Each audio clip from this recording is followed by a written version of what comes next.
look at that. Look at that. It is January, what's today? January 8th? January 8th. I'm dating myself. January 8th. Second video of the day. Holy shit, I must be fucking crazy. There's a reason why I'm doing this. If you watch my previous video, my excessive update, I actually wanted to give like a little insight what I plan on doing this year. And well, I got inspired. I got inspired. My friend Chris, he actually made a video recently about his experience with Kingdom Hearts, and it's like a 30-minute video. I'll drop a link if you want to watch it. Maybe I don't know if I support him that much. Anyway, I wanted to do the same thing because Kingdom Hearts is a game that impacted me in a very big way. That's why I don't know if you can see my Kingdom Hearts poster behind me. Yes, I'm a nerd. So let's get this started. Obviously, I wanted to do this because this year is a big year for us. 2018 is supposed to be the release date for the long-awaited Kingdom Hearts 3. I know, it's crazy. We live in a world where Kingdom Hearts 3 is supposed to come out this year. If you were to tell me in 7th grade that, hey, you're going to be almost done with college and Kingdom Hearts 3 is still yet to be out, and Kingdom Hearts 3 is probably going to come out when you graduate college, I'd be like, you're a fucking liar. That's not going to happen. I hate myself. So yeah, Kingdom Hearts 3 is supposed to come out this year. We had, the latest news we had was probably the trailer at D23 back in July, where they revealed Toy Story and the release date of Kingdom Hearts 3 to be 2018. So that's what got me excited. Can't believe that happened back in July, but I'm getting ahead of myself. So let's start obviously with the first Kingdom Hearts. I remember I had this cousin that I was friends with, and I haven't talked to him in a while, but like back in the day we used to hang out. I'd sleep over at his house and whatnot, and so one Christmas I got a PS2. I think it was 2002. I got a PS2 for Christmas, and I got Scooby-Doo Monsters Unleashed, or like Mystery Unsolved, something like that, some bullshit name I can't remember, which I didn't beat until I was in high school. And then I got Jak 2, which was a mistake because I really didn't play the first Jak. So after months and months of playing, I ran into a dilemma where I didn't have a memory card, and like most people, I assume many people who had a PS2 didn't get a memory card because I didn't know you needed one. I thought it was going to be like Nintendo 64 where it saves in the game, but that wasn't the case. So starting games over and over again, that was my, I want to say, honestly, I want to say maybe I did that for 2 years, to be honest. And I would play these games and never get any farther and blah, blah, blah. But yeah, man, 2 years is crazy. So I personally didn't start playing Kingdom Hearts until 2004. I slept over at my cousin's house, and he had gotten the game, and he's like, hey, Joaquin, let me show you this game real quick. It's a weird concept, but I think you'll like it. So I was like, all right. He's like, you play Final Fantasy 7? I was like, oh, a little bit. I really didn't play it all that much as a kid. But yeah, I know who Cloud is. I know who Sephiroth is. So he's like, cool, you're gonna like this. So he starts playing, and I remember he just got past Olympus Coliseum, and he was in Tarzan.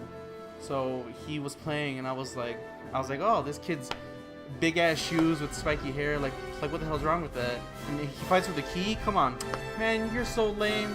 I want to go back to playing Dragon Ball Z, but man, you're so lame. What the fuck is this? Donald Goofy? Come on, man. We're older than that. We cool kids now. We 4th graders. And I just kept watching him play, and I couldn't like take my eyes away. So finally, this was back when my family, we celebrated Easter weird. Like we got like one gift on Easter. So finally, after telling my mom about this game, she took me to the exchange, and she was like, "What's that game you always wanted?" And at that time, I was actually interested in another game, and that was Jet Li's game Rise to Honor. I don't know if you guys have played that. That was a pretty fun game. If they want to put that PS4 to PS2, I'll fucking take it. But yeah, Rise to Honor, and she's like, no, the game with Donald Duck. I was like, oh, what was it called? Kingdom Hearts. So she bought Kingdom Hearts, and finally, she bought a memory card. So me being me, I didn't start Kingdom Hearts right away. I went back to Jack 2, and I was like, I gotta play Jack 2 and do this. So I played Jack 2 and I beat it, and then eventually I got Jack 1. This is not a Jack Baxter video. But yeah, so finally I started Kingdom Hearts, and I was going through the game. Man, I never really paid much attention to music in a video game until I started playing Kingdom Hearts. Like, first of all, that opening cutscene, I knew shit was about to go down. And then going through all the different Disney worlds and like hearing all the music and hearing everybody talk and like interact with one another, like that shit was like hypnotizing. And then finally, you keep going. You go to Atlantica, you go to Monstro, you go to Hollow Bastion. That first moment when you're in Neverland and you get the ability to fly and you're flying around the clock tower, that memory stuck with me for I'm 23 right now, and I was playing that game when I was, how old are you in 4th grade? 10, 11? Like, holy shit. That game was like amazing. So I beat it, and I was like, oh, I beat the game, I'm done, I never touched it again. Boy, was I wrong. Another interaction with my cousin, he's like, hey, did you ever fight Kurt Ziza? He's the guy with 4 swords with the Phantom, and I was like, what the fuck? So I even like months later, I finally booted it back up, and I started playing, and I was like, these bosses are fucking hard. Sephiroth, fucking hard. I never beat those bosses when I was in grade school. So finally, I stopped playing Kingdom Hearts, and then one day for my birthday, I just gotten some fat stacks, you know, that birthday money, and I'm walking, and I stumble upon, I knew I was gonna get Pokemon Emerald. I was into my Pokemon hype, man, back in the day. Ooh, I still am, but I was into my Pokemon hype, and I was like, okay, Pokemon Emerald, let's get it. Emerald, my birth color, I guess. I think it is actually. Emerald, gotta fucking get it. So I get it, and I had enough, and I was like, ooh, what other game am I gonna get? Dragon Ball Z? There was like a Dragon Ball Z game out. It wasn't Boo's Fury, it was the Legacy of Goku or something like that. I almost got that. Then I looked farther, and I was like, wait, that kid kind of looks like Sora. And I look, and I was like, that is Sora. So I got Kingdom Hearts Chain of Memories. That game took me about 1.5 years to beat, and I don't understand why. Though I enjoyed Chain of Memories more on the Game Boy Advance than I did when it was re-released on the PS2 and then re-released on the PS3 and then re-released on the PS4. I enjoyed it more when it was on the Game Boy Advance than it was on like a console. I don't know, just like the like first time taking Kingdom Hearts on the go, wherever you go and playing it. That shit was cool. The car system, again, it was better on the Game Boy Advance than it was on the consoles. So finally, I remember this too. My mom gets here. She was getting her nails done, and I'm in the car. I'm playing Kingdom Hearts, and I finally beat Marluxia. At the time, I called Marluxia. So Marluxia, finally beat him. I was like, wow, this game is fucking weird. Like, Sora's losing his memories and stuff, and I was like, who the fuck is this Nominate chick? Then they show that scene where it's a blonde-haired boy, and I was like, did Sora get a haircut? What is this? So finally, I beat the game, and I get through the ending cutscenes, and the game starts up. And who do I see? Riku. Right there on the cover. On the title screen. And I was like, Reverse Rebirth? What is that? So I started it, because I thought it was just like, ooh, you unlock this cool picture when you beat the game. No. I had just done half the game, and I had to do it again with Riku. This blew my mind, because I thought Riku was amazing in Kingdom Hearts. Like, I was like, oh my god, he's so cool. He's this emo kid. You ain't a Keyblade Master. I'm Riku. So fucking cool. When you finally get to play as him, I was flipping my shit. Like you have no idea. I was flipping my shit. My mom gets in the car. I'm like, oh my god, look, I get to play as Riku. Mom's like, oh, that's so cool, that's so sweet, honey. Oh, Riku, yeah. And I'm like, yeah, I get to play as Riku.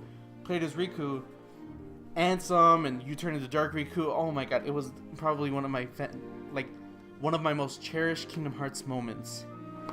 So finally, I'm there. I'm trying to get better at Kingdom Hearts 1. Trying to do what other things I could do. Enchanted Memories. That was back when like the internet, like my family barely had internet. So I was like googling this stuff, and there's like, oh, if you beat the game twice and go here and you open up a chest in this town or in this world, in this world, in this world, you get this Keyblade, this Keyblade, this Keyblade, whatever. And I was like, oh, okay. So I'm doing that. 2 years roll around, 2006. Chilling. It's like March or whatever.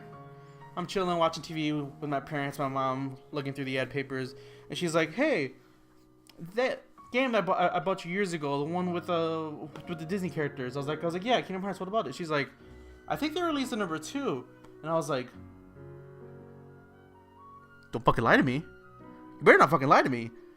She's like, yeah. So she shows me the ad, Kingdom Hearts 2, releasing Tuesday, $50. Now this was back in the day where I wasn't into the gaming community as I am now, so I didn't like constantly search for gaming news. I would just wait till Christmas or wait till my birthday, be like, Mom, I want that, or oh, I got birthday money, I'll take that. So like, if a game came out, I never really played it until either like a holiday or my birthday. So funny enough, the reason I knew Kingdom Hearts was coming out soon, or the reason I knew Kingdom Hearts 2 was coming out soon, was because my mom remembered and told me. Like my mom contributes to my Kingdom Hearts memories, and I mean, we all love our moms, but I think my mom's pretty special for that. But yeah, so she told me like, hey, there's a Kingdom Hearts 2 coming out, and I was like, oh my god, we need. I begged and pleaded and begged and pleaded, and finally, I had to wait. First of all, so finally, on my birthday, we go to the store, get Kingdom Hearts 2, run home. I'm fat, you could see that. Fast as I ever ran. Got in my room, put the disc inside, and fucking lost myself. I remember I was like about to go to bed, and I think I ended up in Beast Castle when I first did it. And I was like, oh my god, Sora sounds better, Sora looks better, Sora has a deeper voice, what is this? And I know not many people play Chain of Memories, but seeing like the opening cutscene of Kingdom Hearts 2, where it's like a little summary of like Chain of Memories, and you see Sora fighting Marluxia and Riku fighting Ansem, like I was like, oh my god, seeing this in like this 3D cinematic, like yes, please, thank you, yes. And yeah, I played Kingdom Hearts 2, oh my god, played so much of it, beat the game, and I was like, wait, just like the first game, there's probably stuff after it. I think it took me like a month to beat the game though. Did the stuff after it. Sephiroth again couldn't beat. The moment I beat Sephiroth though, I was probably 7th or 8th grade. I was fighting him, and I was equipping abilities I didn't know what they did. But there was one ability that made your limit bar last longer when you did your like limit moves. So I did Trinity attack, Trinity final attack, and I was like, damn, it only does it twice, and he has like a small amount of health left. I'm not gonna do this. I pressed triangle again because I was button mashing it, and he does it a 3rd time. Listen, I paused the game, went downstairs. I was like, oh. Mom, mother. I think I just beat Sephiroth. And she looked at me like I was stupid. Like, what the hell? I don't care. Get out of here. I was like, go upstairs. I finally did it. And I fucking first time I ever beat Sephiroth was in Kingdom Hearts 2. And finally, like you get that Keyblade and this cool cutscene between Cloud and Sephiroth fight. And I was like, man, this game is everything I've ever wanted to be. I want to know more about this stuff. So after Kingdom Hearts 2, that's when I really started getting into the gaming community, because that's when we got better internet. That's when we got a better computer, faster internet. That's better and faster. Yeah, you know, like that's when we started getting better stuff. And I was like, man, there's so much I've been missing.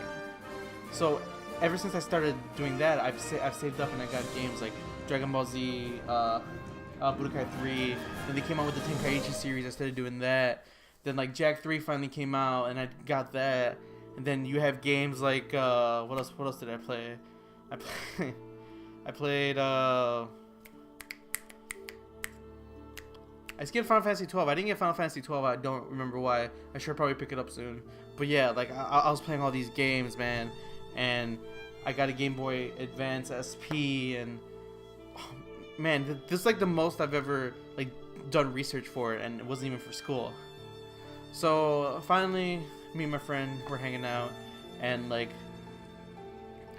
he was like you know, we like bullshit talk about it. Not like about each other, but like we like bullshit with each other. So like he's saying like, oh yeah, Sora's gonna be 18 in Kingdom Hearts 3, and he's gonna be like kind of like an adult, and it's gonna come out for PS3, so you should probably get a PS3 soon, just in case it comes out early out in the PS3. And I was like, man, you're right, because if he aged 1 year, I bet you he'll age like 2 years or 3 years or whatever, and then he'll be old in Kingdom Hearts 3, and then blah blah blah, all this stuff.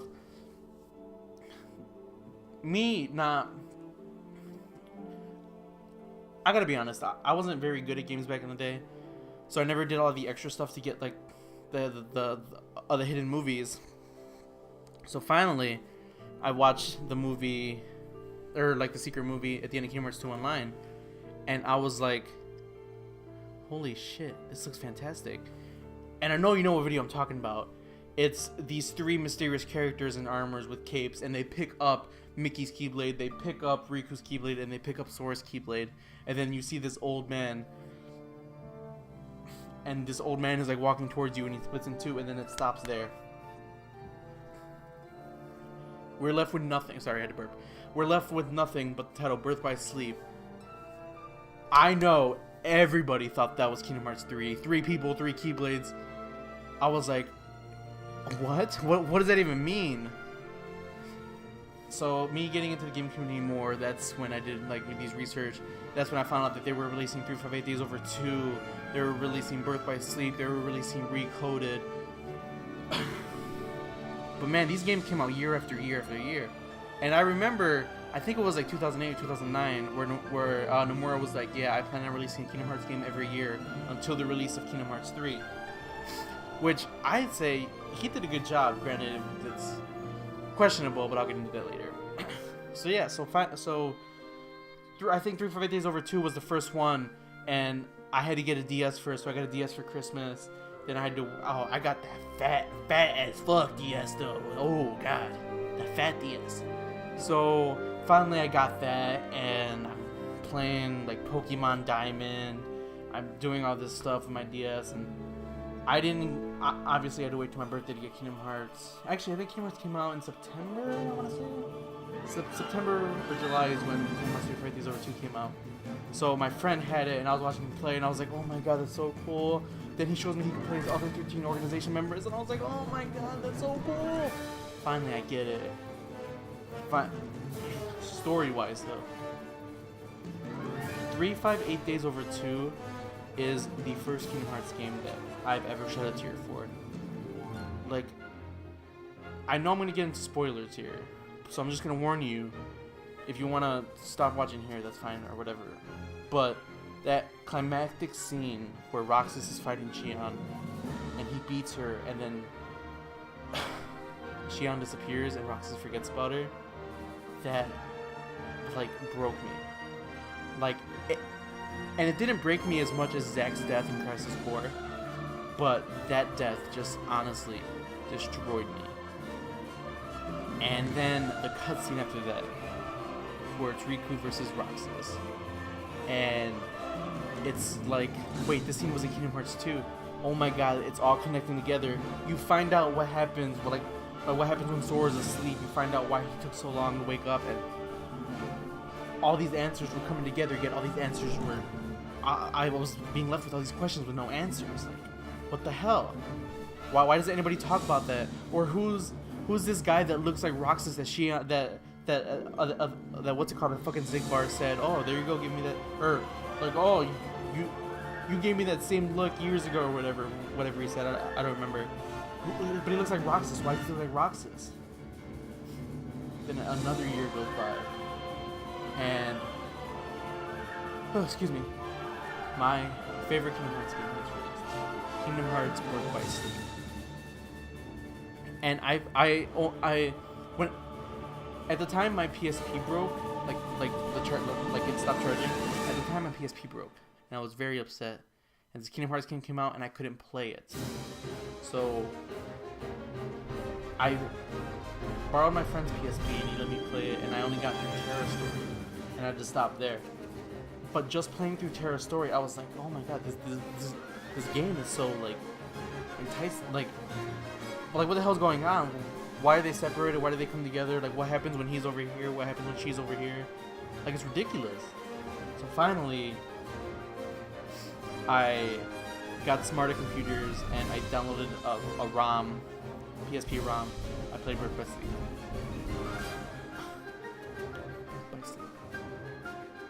Birth by fucking Sleep. That shit. That final fight with everybody, and they all get and they all disappear, or they become the antagonist. Like when you find out that Terra is actually the bad guy in the first, like you start connecting everything. Like I was like fucking Sherlock Holmes. I was like boom boom boom boom boom. Now all this that shit was just.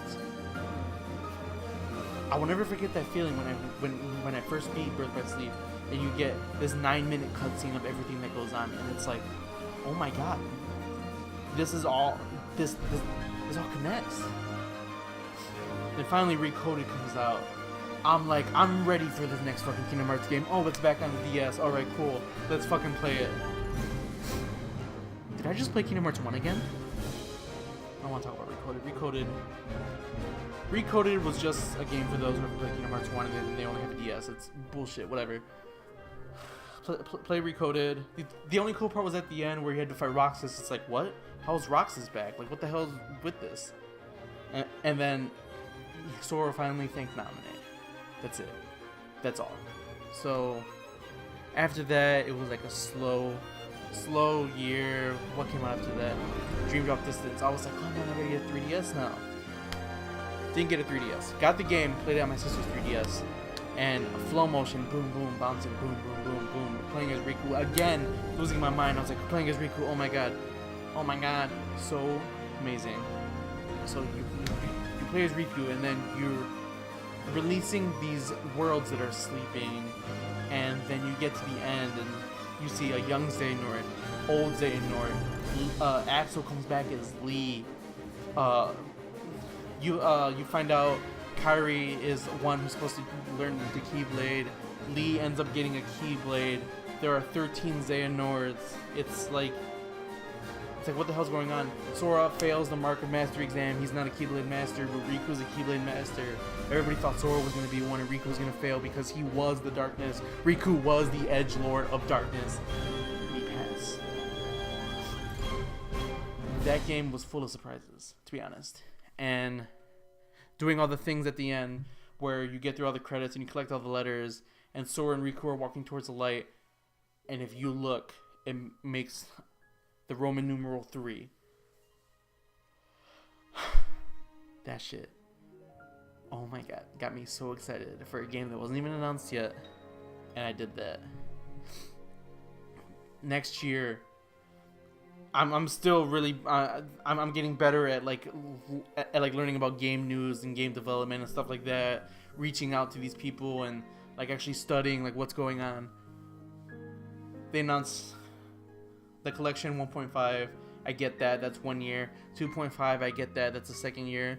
Playing these games again. Actually playing Birth by Sleep in like in HD on the PS3 like that. That's amazing.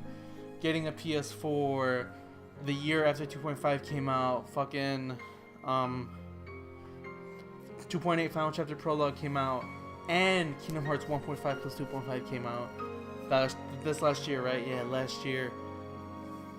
these games just, I know that people give Square Enix flack, and yeah, they deserve it, because giving us an incomplete game that you fucking hyped for 10 years, like Final Fantasy 15 versus 13, whatever the fuck you want to call it, final DLC number 15 by this bullshit, whatever, they deserve flack for that. That game should not have been released without being finished, yet here I am still playing it.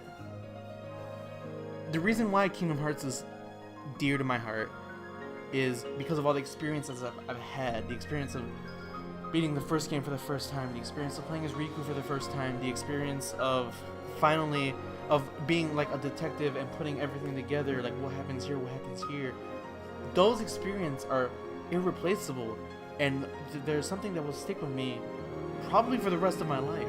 Something that I'm gonna talk to my kids, my grandkids about, like, hey, your grandpa was an old nerd, man. There's these games called Kingdom Hearts, and I have them on my PS4. By then, they'll probably re-release them on PS7 as like a 1.5, 2.5, 2.8, 3, 4, 5, 6 HD collection, whatever. But man, these games are the games that I played as a kid. These games are the games that I enjoyed. I try to get my friends to play. I try to get like oh my god, it's these experiences, man. These experiences that like Kingdom Hearts creates. Like, yeah, I know it's just a video game, but the people like me, the people like other people who weren't really like that popular in school or were constantly getting bullied, like being able to control someone as Sora and save your friends, save people that you care about, that was fulfilling. And I've loved Kingdom Hearts every step of the way, except Recoded. Let's say I walked, and then once Recoded came out, I skipped, and then walked again. Yeah, good analogy. These experiences are something that like you can't take away, or like you can't replicate. And as much as I played the old games, they do bring some sort of nostalgia, but it's not that same feeling I got the very first time. So I know Kingdom Hearts 3 comes out this year. I know we know 2018. We know it's gonna be the end of the Xehanort saga. We know Toy Story, Tangled, Hercules, Big Hero 6. We know these new and old worlds are coming back. And I know I'm gonna buy the most expensive collection there is out there. If it's like if it's $250, that's probably pushing it. But I'm gonna buy a steelbook, or if the collector's edition is a fair price, I'll buy that for Kingdom Hearts 3. If it gets delayed, I'll be heartbroken. But I'm not gonna accept it, because I've already been waiting 12 years for this since I finished Kingdom Hearts 2. I've already waited 12 years for this. But I know that when Kingdom Hearts 3 comes out, it's gonna be the first time in 12 years. First time in 6 years. Dream Hearts came out 2012. First time in 6 years that I'll be able to experience the fulfillment of finally getting answers to the questions I've had since 2006. Questions I've had since 2002, 2009. Like, all these questions, some may not get answered, because some answers you have to get when you play Unchained Key. That's the iPhone game, Android game, whatever. I ain't playing that bullshit. I mean, like, I'll play it here and there, but I'm not totally invested into it. But I just can't wait until I experience something magical. And I don't know if they decide to make Kingdom Hearts after Kingdom Hearts 3. If Kingdom Hearts 3 is a good ending, I honestly might have to stop there, because I don't want them to milk it out like they did Final Fantasy. Excuse me, like they did Final Fantasy like 13. Like, I don't want, even if it's like a different story, I don't want a Kingdom Hearts 15 that I have to wait 10 years for. But yeah, man. Like, Kingdom Hearts 3, it's honestly, I hope it's not bad. I really hope not. But it's probably gonna be my pick for best game of the year, to be honest. And I know we got games like Dragon Ball FighterZ and Monster Hunter Dissidia. We got fucking, what else is coming out this year? God of War, Last of Us 2 maybe. Those games are going to be amazing also. But they're not going to give me that excitement of Kingdom Hearts 3. Sorry, I didn't mean to get sentimental. Yes, I'm a fucking nerd. So that's my road to Kingdom Hearts 3. Hopefully it comes out this year. Please no delays. If it does, I really do want to stream it. I might stream some Kingdom Hearts actually right now because I'm in the mood. But yeah, so that's everything I have to offer you for today. Any Kingdom Hearts questions or want to talk to me about Kingdom Hearts, I'll be down. Hit me up. So yeah, I think that's it for today. So I will catch you guys later. One last thing. May your light be your guiding key. Remember that. Peace out, Girl Scout.